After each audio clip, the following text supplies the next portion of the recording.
Good evening, lovely tubers. My name is the White Mexican, and welcome to Market Watch Investments. I have a plethora of cards that I will be showcasing for you guys tonight. These are going to be my personal selections, and I do hope that you enjoy. Getting things kickstarted tonight is going to be Enemy Controller. This is a relatively iconic card, going all the way back to Generation 1 of the game state. We're talking about Ancient Sanctuary as an ultra rare. There's some pretty significant rarities of this card, though. We can see there's the Legendary Collection Kaiba Secret Rares, which are really nice. I'm personally a fan of Legendary Collections in general, more specifically Legendary Collections 3, 4, and Legendary Collection Kaiba. There is also a DT variant, which I don't know why this is out of order here, so we're going to switch this over. DT Rare variant, which is pretty nice as well. And Dark Revelations 2 Super Rares for your Dark Rev Advent fans out there. So, plethora of things around here. Interesting enough, so it looks like the most sought after one would probably, if I was to guess, could be the Dark Revs variant. So we're gonna go ahead and take a look at this. It looks like we have a lightly played here for around 34 bones, then it quickly jumps to about 70 plus for the near mint variant. So very, very pricey, you can see, for these near mints. Only one page of availability, and then if we want to switch over to 3 stacks, there's only a couple of 3 stacks here. So interesting enough for that super rare variant from Dark Revs 2.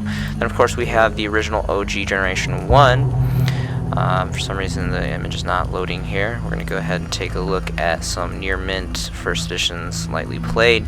We get some lightly played, it's around 42 bones, and then we switch over to near mint is going to be about 66 plus roughly, give or take. We're going to go ahead and switch over to 3 stacks, see what the bulk pricing availability is. Around 42-ish for lightly plates and about 80 bones for near mint stacks. And then very affordable is the Legendary Collection Kaiba Secret Rares, but before we go into that one, I do want to check out this DT. I'm an avid fan of Dual Terminal. White Mexican really believes in DT. It's discontinued. I think overall, in general, it's a relatively fan favorite rarity. This is 2, so it's kind of got like that birthday sprinkle polka dot looking variant. These are going for roughly around 5 plus, and then for lightly played, and then near mints are 6 plus. And there's 2 pages of availability. We're gonna go ahead and switch over to bulk pricing, and it looks like it's again around 6 plus, and then jumps about to 9. So interesting enough. The last variant is going to be Legendary Collection Kaiba Secret Rare variant. Very nice with the upgraded hollow foiling and the magic / spell attribute here. Of course, we're going to be looking at near mint lightly played, so like always. And these are going for very affordable. Lightly plates are about a bone, a little bit over, phantom over a bone. To set 2 here for 159. So very affordable for first edition secrets. And then there's a stack of 419 here for, well, 2 bones and then 3 bones. So it trickles up relatively significantly on the stacks. But Enemy Controller, really great. So I mean, 2 effects, quick play, so a lot of versatility in this, and an all-around just a really great, iconic, old school card. Alright, next is going to be Infestation Pandemic, and this has 2 variants. The first variant is going to be the Hidden Arsenal 7 Knight of Stars, and then of course the Dual Terminal 7 mirrored ran parallel with that. Personally, I believe that even though I really do appreciate Dual Terminal, in my personal opinion, I think the original print first edition secrets are probably going to be the more ideal choice to go with. So we're going to go ahead and take a look at these. And these are roughly around 3-ish bones, give or take, for near mint first edition. It's 2 stack, 3 stack, so we're going to go ahead and switch over to bulk pricings. There's 1 page of bulk pricing, and it's roughly around 3-ish bones, roughly, for lightly played first edition copies. The near mints are going to be like around 3. Only 1 page of stacks available for that. Really cool artwork, really cool effect. Here's the effect here if you guys don't know. Again, versatility with the quick play. So, and all around just an old school secret rare. And this was not necessarily a fan favorite deck, but I think there's definitely a relatively large following of individuals that like this, and Consellers, I think. I can't remember what the other light one was. So here's the DT7 variant, the other variant, which, no discredit to this. This is still almost as nice as a secret rare. I think it's just a little bit behind the secret rare, in my personal opinion. Lightly played copies are going to be roughly around 3 bones. And then near mints are going to be roughly around 3 plus.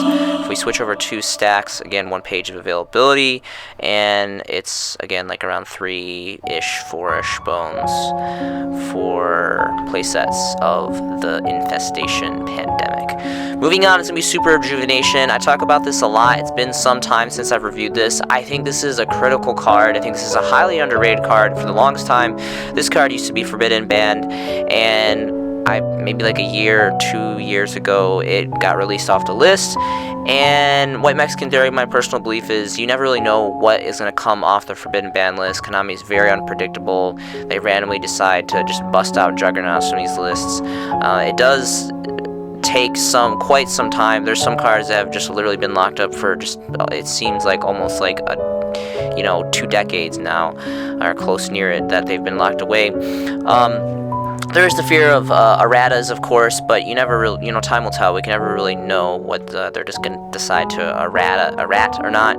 But this goes all the way back to Generation 1. We can see here original Magic Stamp, Legacy of Darkness. So first edition copies of this, near mint lightly played, relatively good to seek after.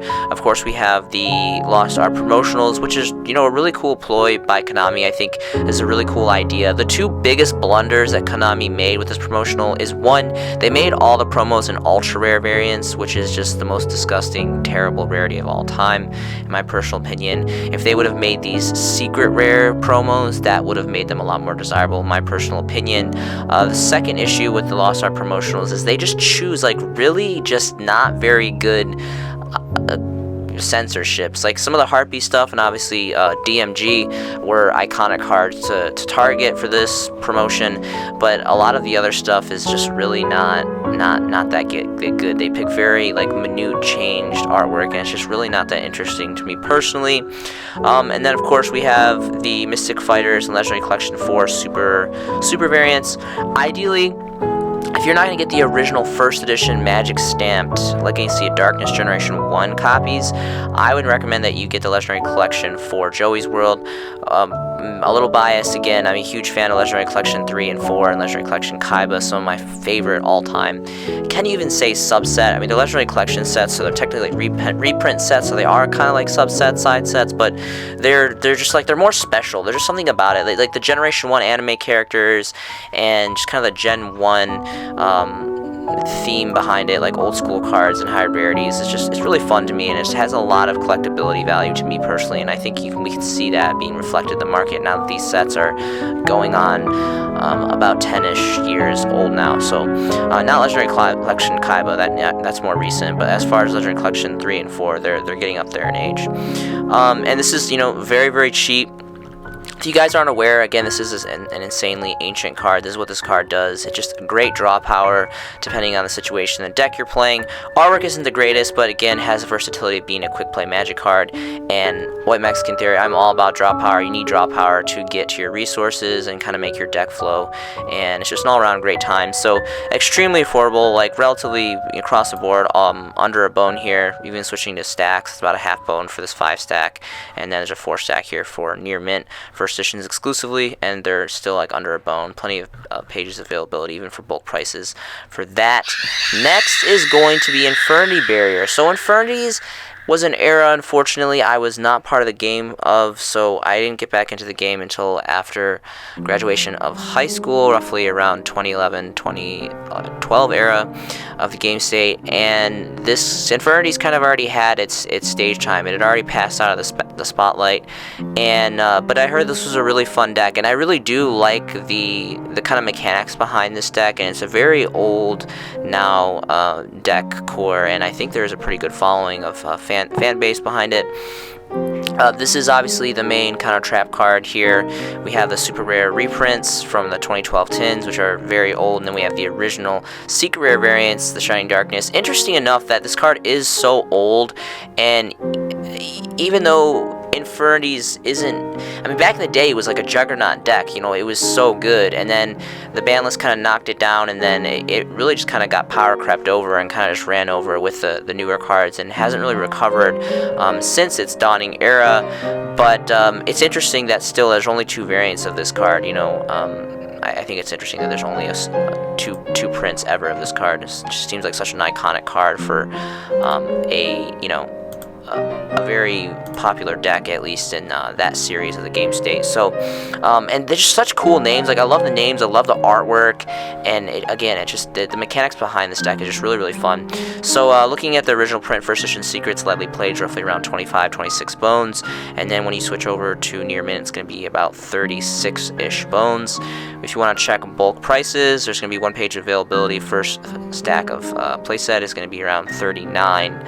And then around 40 for, well, it's interesting how it's switched near mint and lightly played for more affordable. And anyway, so there's Infinity Barrier. The super rare is really, pennies on the dollar. It's really not a big deal. It's just super rare, but it's a reprint. But keep in mind, it is from 2012. This kind of reminds me of like the super rare Black Luster Soldiers. Is this super rare Black Luster Soldier?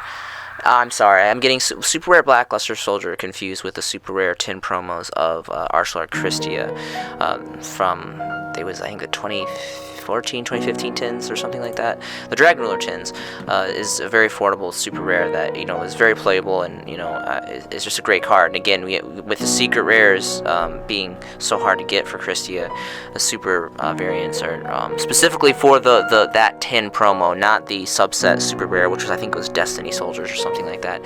Anyway, Magical Musket Last Stand is going to be next. This is... so Magical Muskets, or Magibullets, or however you want to call it, is a really great deck core. I completely, like Infinities, I really, really enjoy the deck mechanics behind this deck core. Very, very unique. One of its only kind to be able to activate magic and traps from the hand on your opponent's turn. Really, really fun, really interesting and unique mechanics behind this. And a lot of searching, a lot of special summoning, a lot of recycling, a whole bunch of crazy shenanigans you can do with this deck. And there really isn't that much support for it. Spirit Warriors really was the only... I know we got the link 2, I believe it was, or whatever the link is actually very, very good. It's very competitive, a very great resource to the deck. That was one of the last supporting cards that we got for this archetype, and is really great. And Spirit Warrior is really not that old, but it's a couple years ago, but this is a solo print. That's the most important thing. This is like the main counter card here, counter trap card for the deck, and it is a secret rare. So we're gonna go ahead and take a look at some nice Italian ones. You guys already know I gotta take a quick peek-see at this because my obsession for European cards is unparalleled. Okay, anyway, moving on. So we're gonna go ahead and take a look at some prices for this card. Near mint lightly played first edition, of course. These are actually, all of these first ones are Italian, interesting enough. The 3 most affordable ones are Italian. So around 4 or 5 bones for the Italian copies if you want. Near mint English copies is going to be 5 bones. That's only one of 3 pages availability. So let's go ahead and switch over to bulk pricing. Again, some Italian ones, and they're around 5-6, goes to about 5-ish, 6 bones for the English copies. Okay, moving on. Next is going to be Ultimate Providence. This card is really, really fun. Again, a little bias. I'm a really big fan of fairies. I love counter fairies, counter trap fairies, just fairies in general. More specifically, the counter traps and like Perfect Herald and all that. It's just really, really fun. And there's some just like powerhouse fairy cards in general. Like Christia. Christia is like one of my all-time favorite cards. Just a powerhouse card. So. Original prints, Breakers of Shadow, Secret Rares, and then we had the mirrored Secret Rare reprints from the 2016 Megatins. This card's so insanely cheap, you might as well go for the original highest rarity first edition Secrets. And this does have a condition, a limiting restriction condition on this card, but everyone knows if you combo it with Guiding Ardain, how do you pronounce this? That gets kind of negated away with this pendulum. And this is actually it won the only pendulum card I've ever used in a duel, in a game, I've ever actually put in a deck, I've actually built a deck with, because I just completely despise pendulums. I try not to spit too much hate. I'm a very opinionative person, I guess, but I respect and love diversity and uniqueness in the game, and no disrespect to anyone who plays pendulum stuff, that likes pendulums. Just me personally, did not enjoy this mechanic, but anyway. Okay, so let's see here. These are going to be roughly around two-ish bones for lightly playeds, and then again for like near mints, relatively affordable. Let's go ahead and check the price. Bulk prices is going to be roughly around 3 bones a pop. There's a 12 stack here for near mint first edition, and then there's about a page available for that. So really great card. Basically says no to everything. Pretty much a one-stop negate. A really great artwork. Again, high rate secret rare, being counter trap, very fast. Really great stuff. And then of course we have this card, which is going to kind of help you do a little bit of recycling here with this secondary effect, and then of course you can stop the negative limitations of Providence here. There is a couple different variants of this, common, and then a pendulum evolution, super rare. I don't remember which one came out. I was assuming that probably Breaker's Shadow was probably first, and that would make sense because that's actually the same set that Providence is from. So anyway, very affordable. Again, OG first edition copies from Breaker's Shadow would be ideal. Next is going to be Bountiful Artemis, so playing off of this kind of whole transitioning over to this fairy theme. This is a very fun card. Again, White Mexican Theory, I love, borderline obsessed with draw power, and this card's all about draw power. We have 3 commons here. It looks like the original went all the way back to, it was like GX era or something like that, Enemy of Justice, I'm not really sure, I wasn't playing the game at the time. But these 3 commons here, of course we have the Dark Revs for super rares for all of you Dark Rev lovers, and we're going to go ahead and take a peek at this really quick for near mint lightly played. Starting market price for lightly played is going to be around 73 bones, and quickly jumps up to a phantom but 90 bones there. And only 1 page of availability. Looks like there is a couple stacks here, but they're 100 and then 120 bones, so relatively pricey for this Dark Rev super rare, but all around really great card. And then of course we have the OTS Tournament Pack 1. Now this is significant because it's not only OTS, which is relatively old now in the game state, it is also OTS Pack 1, the very first OTS pack, so it has some great history and merit value behind that, personally in my opinion. We're going to be looking at near mint lightly playeds. It looks like the starting market price of this is going to be 50 bones for lightly played, and then the near mints are going to go up to roughly around 55, and it continues to trickle up after that. 3 pages of availability. If you want to get your hands on some stacks, switch over to bulk pricing. It looks like there's a 4 stack of near mint here for roughly around 55 bones. Really great artwork, really great effect. Again, pretty good stats. Level 4 light fairy standard, 1600. Not the greatest, not the worst, but all around just really great card. And of course, ideal for counter fairies, one of like the staples of counter fairies for certain builds. Next, can't mention fairies without Herald of Perfection. One of really the only ritual cards I've ever really played, or really kind of based the deck around. Really fun deck to play. Not really so much for your opponent. People get pretty cold. Will get pretty cold towards you, depending on their game state. A lot of people willing to play against it. I think this deck is one as hell to play, to be like the controller of the deck when you're playing against it. Obviously, a lot of negation. If you rock off your combos, there's not a whole lot your opponent can do. Ritual Play, ultimate rares, highest rarity is Shining Darkness. Now, I say highest rarity because it is ultimate rare and it's a core booster set, so it's kind of like the more difficult one to get. But keep in mind that this there is Ghost Gold, which personally I see, as very almost equal, if not better, than this ultimate rare, personally, if I'm so bold to say. And I'll get into that.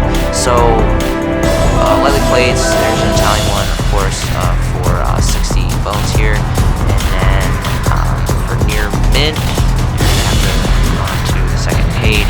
It's going to be about 85 bones for near mint. If you're looking for full prices, go ahead and switch over. 75 bones pop for first edition lightly plays, and then 100 plus for other variants, we have the Ghost Gold variant from Gold Series Haunted Mine, and then of course original Ultras, and then this terrible, disgusting crap gold that exists. So I do want to go over the Ghost Gold now. My personal opinion, you know, I really love Ghost Gold because one, this set is still to its own merit alone the only set in the entire TCG to be released to have this hybrid gold ghost blend rarity. It's very, very unique, and this set is very, very old now. Again, I mean, Haunted Mine came out in, what, 2012, 2011? It's a very, very old set, very highly sought after for collectability, and it just continued. You can see it, I'll show you the prices trending with these Ghost Gold. For all of the Ghost Gold, is increasing significantly, and rightfully so. Lightly Played is surprisingly only 18 bones, and then if you want your mints, they're going to go up to roughly around 22 bones. Go ahead and check bulk prices. Jumps up significantly for bulk prices. First stack of Lightly Played is 25, and then there is also a near mint here for the same price of 25 plus this 99 shipping. So really great stuff on that. More on the Ghost Gold. So this is all the Ghost Golds here from Haunted Mine. We have Blue Eyes White Dragon, which is the most expensive and apparently the most sought after, which is very interesting to me because I feel that Solemn Judgment and MST, maybe not being quite as iconic as Blue Eyes White Dragon, obviously, but still very, very iconic, very, very, like, a lot of history merit behind these cards and heavily used all throughout the game state, more so for Judgment. And these are, again, beyond this set being the only unique set in the TCG to release this very unique, amazing, just immaculate rarity. I think this is a gorgeous, gorgeous rarity. MST and Judgment are the only Magic and Trap cards in the entire game to get this Ghost Gold treatment and be in Ghost Rare, which I think is very, very unique and very great collectability purposes behind that. So some really great stuff. Again, I'm don't want to make this video too long. Normally I would probably break these down. I've already broke down Perfection, but I highly recommend you guys kind of scope these out, and any of these, doesn't matter if it's Barkion or Gores, but more specifically for Judgment and MST, I think these are the first two you should go for that unique merit of only being the only Ghost, Magic, and Trap cards. But all of these Ghost Gold are very, very unique on their own merit, and I cannot put enough emphasis on how valuable these are and how they're just going to continue to increase in my personal opinion. Alright, so next is going to be Prime Material Dragon. We have the original Super Rares dawning out of the core set Phantom Darkness, and then we have Gold Series 2009. Gold Series 2008, 2009, like the Gen 1, 2 eras of Gold Series, as well as what I just showed you, Haunted Mine with the Ghost Gold, the Ghost Golds are really, really great, aesthetically pleasing, just very great. They did gold right. The first two sets of gold that it was just a perfect hint of like honey gold blend crisp on the cards, and it just came out very, very aesthetically pleasing. Ideally, these are really going to be the only variants. Of course, you have this terrible gold, and then you have this common here. So let's go ahead and take a look at the original print. This is a relatively older card, so here's the effect here. You can pause the video if you guys are not familiar with it. It hasn't held up the greatest over time. It's definitely been power crept, but because it's very specific to what it defends against. But really cool artwork. And again, Phantom Darkness is one of my all-time favorite core sets of this era of the game, right up there with Light of Judgment. So we're going to go ahead and we're going to look at some first edition Lightly Played near mints, and this is just relatively, relatively affordable here, but for around 2 bones for Lightly Played first edition, and then around 3 for near mints. And there is only 2 pages of availability, so again, keep in mind this is a very pretty old card now. If you want to get to bulk prices for stacks, there's 2 play sets here for roughly around 5 bones for near mint first editions, and then kind of trickles up after that. And not to discredit the Generation 2 Gold 2009 series. Again, keep in mind, Gold Series are all limited edition. You don't need to worry about first editions because they were not manufactured in first editions. They were all unlimited editions, so that is not to be of concern. Lightly Played is going to be around 3 bones, and then if you want a near mint, we see it's going to be almost about, let's see here, 5 bones here, so that's interesting. Okay. And then, of course, the stack prices. We're going to go ahead and see for stack prices is going to be roughly around 3-ish bones for lightly played, and then 5 for near mint. So roughly kind of the same. And next is going to be Red Eyes Darkness Metal Dragon. Just an iconic beat stick, just amazing card in general for dragons. So many amazing rarities. We have the secret rare, first edition secret rares from Legendary Collection 4, which again in general I highly recommend you guys check out the first edition secret rare variants in this set and Legendary Collection 3. Some really great high rarity collectability stuff. And then the Shonen Jump Ultras. Again, Shonen Jump is discontinued here for us, so really great history, kind of like DT. It's no longer around, so a lot of people are kind of up in hands to get over these. DT4 Commons, pretty great again, DT. And then, of course, Duelist Saga Ultra Rares. Again, Duelist Saga being on its own merit alone, the only set to release this very kind of like lightsaber beam looking Ultra Holofoiling, which actually looks pretty nice. I'm not a fan by any means of Ultra Rare, but there's certain Ultra Rares that I do like, one of them being the Duelist Saga specific variants. Really great. Okay, kind of running out of time here. It looks like my music stopped, unfortunately. I may think I probably had too short of a playlist. I didn't initially anticipate this video to be as long as it is, but we move on. And next card is going to be Mystical Elf, specifically the original first edition print super rares from the very infamous Generation 1 Set 1 legendary The Legend of Blue Eyes White Dragon. This is all collectability purposes, of course.